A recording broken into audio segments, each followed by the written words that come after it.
I'm Clark, and this is a hot fix. I'm Rhodes. I'm off camera today, hanging with my pal Brady.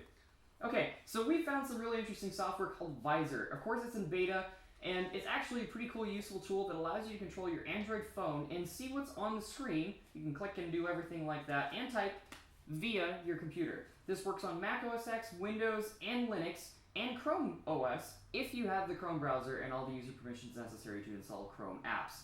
So to get into this, we're going to go to the Chrome Web Store, and we're going to search Visor. I just searched that right into Google, and you can see that it's the first result. Now, all you need to do is click Add to Chrome. Now that that's downloaded, Add App. Now I can immediately get back to my desktop, go to my Chrome App Launcher, and click Visor.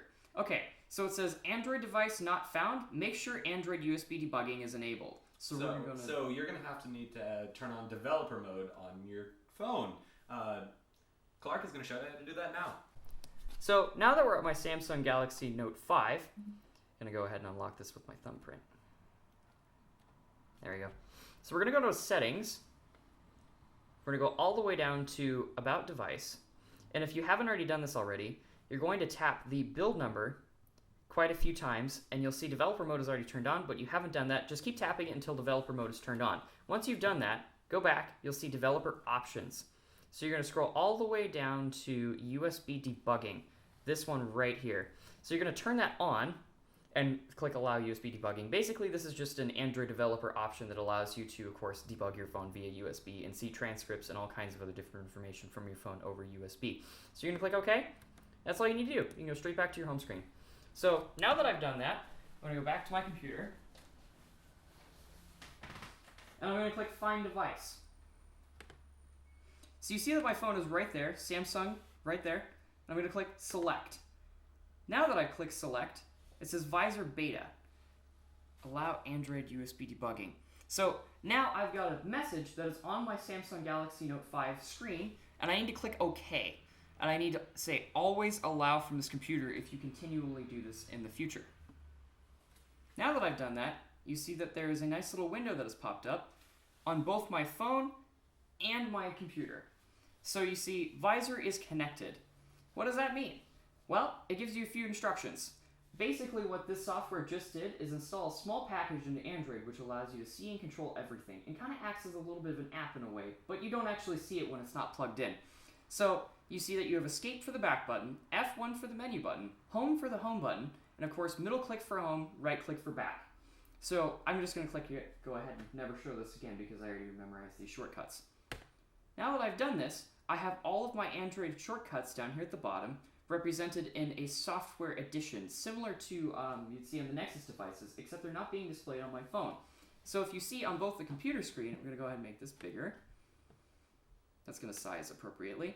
Now that I've made this bigger, you see that now I'm controlling what's on my phone and also what's on my computer. I'm going to go ahead and ask Google a question.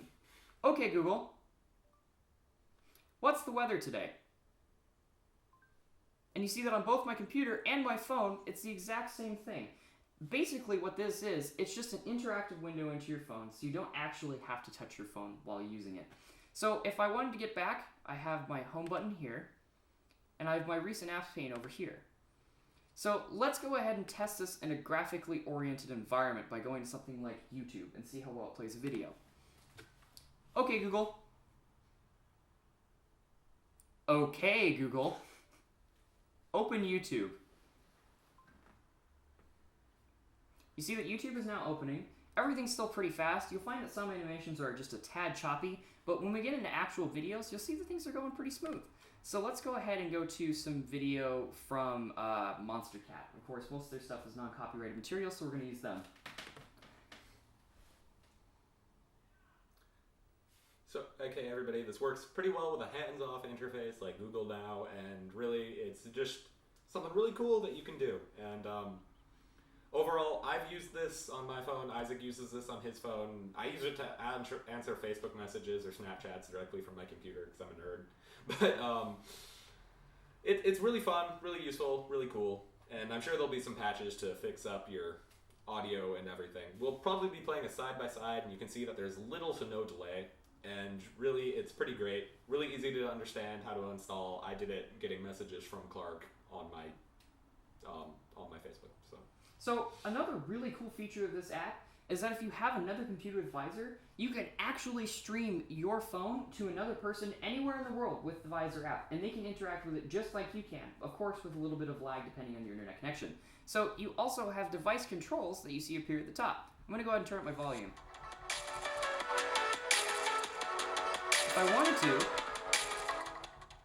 I wanted to, I could take a screenshot also. So now that I've taken a screenshot, you see that the browser appears and I get a full 1440p screenshot. So of course, this monitor is not 1440p. If anything, it's just above 1080p. So you see that the screen has actually been compressed to allow for the full screen image and not exactly be 1440p. Otherwise, I'd need a monitor with a 1440p vertical resolution. Otherwise, I wouldn't be able to use this. So I'm going to go ahead and wrap this up now, as most of the features of the app have already been covered. And there's not really much to it. It's just a basic, simple way for you to interact with your phone from your desktop computer, or laptop, or Chromebook, or Windows computer, or Linux machine. So this has been Clark with The Hot Fix. This is Rhodes, sitting off camera, providing commentary. Thank you.